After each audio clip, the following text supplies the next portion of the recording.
Yes, magandang hapon din, Zandro. Actually, itong sama ng panahon ay isa na po nga tropical storm at inaasahan nga itong papasok sa ating area of responsibility within 24 hours. Para sa detalye kasama natin, si Pag-asa weather forecaster Nikos Peñaranda. Magandang hapon, Nikos. Magandang hapon din sa iyo, Miss April. Tama yan. Itong bagyo ay itong tropical depression na namamalagi sa labas ng PAR, may layong 530 kilometers sa kanluran ng Northern Luzon, ay naging isang tropical storm na po. At ang pangalan po nito ay Gaimi, yung international name niya. So, ang ibig sabihin po ay ant or langgam. At itong si Gaimi ay yun po ang dahilan kaya maulan ang panahon dito sa Luzon, particularly ang Metro Manila area. So, inaasahan natin na mamayang gabi o bukas ng madaling araw ay itong si Tropical Storm Gaimi ay papasok sa Philippine Area of Responsibility at tatawagin po nating Bagyong Marce. At ang idudulot po nito ay maulan na panahon dito sa western section ng Luzon, particularly itong Zambales at ang Southern Tagalog area at Metro Manila. Kaya asahan po natin sa susunod na 3 araw hanggang mga Friday ay maulan po ang panahon sa mga lugar na yan. Itong si Gaimi naman hindi inaasahan na maglandfall, ngunit ito po'y kikilos na pa-south eastward patungo po dito sa loob ng PAR at lalabas naman po mga Thursday evening hanggang Friday morning at ito po ay magtutungo na sa Vietnam. Okay, so in short, itong si probable Bagyong Marce, no, within 24 hours ay papasok dito at lalabas din siya papuntang Vietnam. Okay.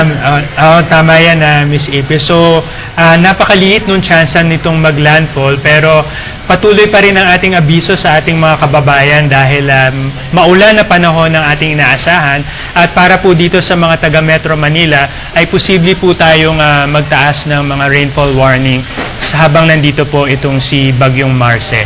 Okay, bukod dyan sa epekto nga nitong si Tropical Storm Gaimi, lalo na sa western section ng ating bansa, kamusta naman ang magiging lagay ng panahon natin sa Visayas at Mindanao? Opo, so itong Visayas at Mindanao ngayong gabi ay bahagya lang naman yung mga pag-ulan na inaasahan natin.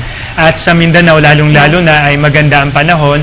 Meron lang tayo mga pulupulong mga pag-ulan o thunderstorms na inaasahan sa bandang hapon o gabi. At yung Visayas, sa susunod na mga araw, sa mga Wednesday, bukas, or Thursday, ay inaasahan natin na magiging maulan itong Panay area o yung Western Visayas.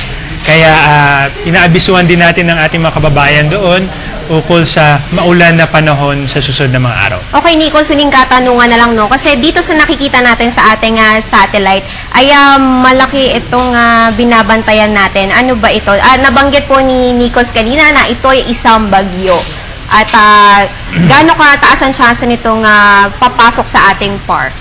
So ito nga nasa eastern sa silangan ng Pilipinas na nasa may Guam, ay yan po yung bagyong si Tropical Storm Maliksi. So yan po yung international name niya. At ito naman ay isang napakalaking tropical storm, ngunit hindi po ito nagbabanta sa ating bansa. Ito po ay inaasahan na tumungo dito sa area ng Japan. Okay, at least good news, no? Hindi siya papasok sa ating bansa dahil mga kababayan, kung nakikita nyo, ito ay may kalakihan. Okay, maraming salamat, Nikos. Maraming salamat din. Ayan po si Pag-asa weather forecaster Nikos Peñaranda para sa update dito kay Tropical Storm Gaimi at sa magiging lagay nga ng ating panahon this week. At narito naman po ang pagtaya ng panahon sa mga pangunahing lungsod ng bansa. Sa Luzon, ang Lawag City ay makakaranas ng 25 to 31 degrees Celsius, habang ang Baguio ay makakaranas ng 15 to 21 degrees Celsius.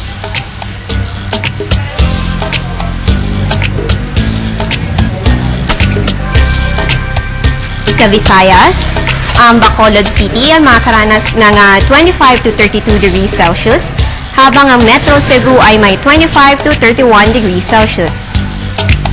Sa Mindanao, ang Metro Davao ay may 24 to 32 degrees Celsius, habang ang Cagayan de Oro ay may 23 to 32 degrees Celsius.